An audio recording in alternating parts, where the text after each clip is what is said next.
लासो फ्याफुलजी टेस्टले म खेम दावा तामाङ चितवनकालीका नगरपालिका 7बाट र मेरो पुर्खौली सिन्धुपाल्चोक हाल अहिले म चाहिँ भियतनाममा छु र म एउटा ढिलो नगरिकन एउटा छोटो भिडियो चाहिँ बनाउन चाहे। यो भिडियो चाहिँ एकदम महत्त्वपूर्ण छ। यो चाहिँ अब हाम्रो न्युने बस्नुभएको हाम्रो चेलीबेटी जोजोआले आखे मामाहरूले चाहिँ यो भिडियो चाहिँ एकदमै महत्त्वपूर्ण भिडियो छ। यो आखे मामाहरूले पनि जुन चाहिँ न्युने बस्नुभएकोहरूले चाहिँ एकदमै बुझ्नुहुन्छ। न्युने बस्नुभएको छैन भने चाहिँ उहाँहरूको लागि पनि एउटा नयाँ ज्ञान हुन्छ। के रहेछ भन्दाखेरि हाम्रो न्युने बस्दाखेरि चाहिँ हिजोको दिनमा चाहिँ अब हामीले पञ्चशील पालन गर्छ। हाम्रो टाप्चे गरिसकेपछि बौद्ध धर्ममा न्युने बस्दाखेरि चाहिँ छुट्टै हाम्रो एउटा अष्टशील भन्ने छ। अष्टशीलभित्र चाहिँ हामीले अनि प्राण हत्या नगर्नु, चोरी नगर्नु, व्यभिचार नगर्नु, झुटो नबोल्नु, अनि मदिरा सेवन नगर्नु, त्यसमा चाहिँ 3वटा चाहिँ गीत नगाउनु, अनि ठुलो आसनमा नबस्नु र अनि गरगहनाहरू चाहिँ नलगाउनु भन्छ है। त्यसमा चाहिँ अनि गरगहनाहरू भन्दाखेरि चाहिँ त्यति बेला चाहिँ हाम्रो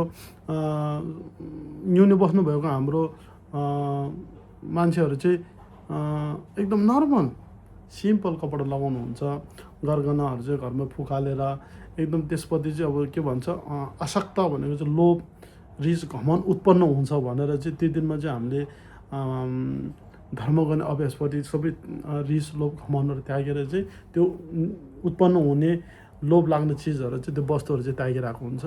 अनि 8वटाभित्र त्यो चाहिँ तपाईँहरूले पालन गर्नुभएको हुन्छ। त्यसमा चाहिँ मैले भियतनाममा के अनुभव गरेँ भन्दाखेरि भियतनाममा न्युने बस्ने मेला मात्र होइन कि तपाईँ गुम्बा जाँदै हुनुहुन्छ, गुम्बामा कार्यक्रम भएको छ भनिसकेपछि उनीहरूले छुट्टै एउटा लुगा लगाउने रहेछ। छुट्टै एकदम सिम्पल लुगा उनीहरूको पूजा गर्दाखेरि तपाईँले यसो गेस गर्नुहोस् न। तपाईँहरू लुम्बिनी बुद्धगया जानुभएको छ, तपाईँले देख्नुभएको छ होला नि श्रीलङ्काको मान्छेहरू पूजा गर्दाखेरि एउटा सेतो कपडा लगाउनुहुन्छ नि उहाँले, एकदम सिम्पल है, गरगहना के पनि हुँदैन। त्यति बेला तपाईँले भियतनामको पनि हेर्न सक्नुहुन्छ र थाइल्यान्डको पनि तपाईँले देख्न सक्नुहुन्छ र जापान कोरियाहरूको पनि तपाईँले देख्न सक्नुहुन्छ, चाइनिजहरूको पनि। उनीहरूले पूजा गर्दाखेरि कहिले पनि गरगहनाहरू महँगो लुगा लगाउँदैन। कस्तो राम्रो सिस्टम।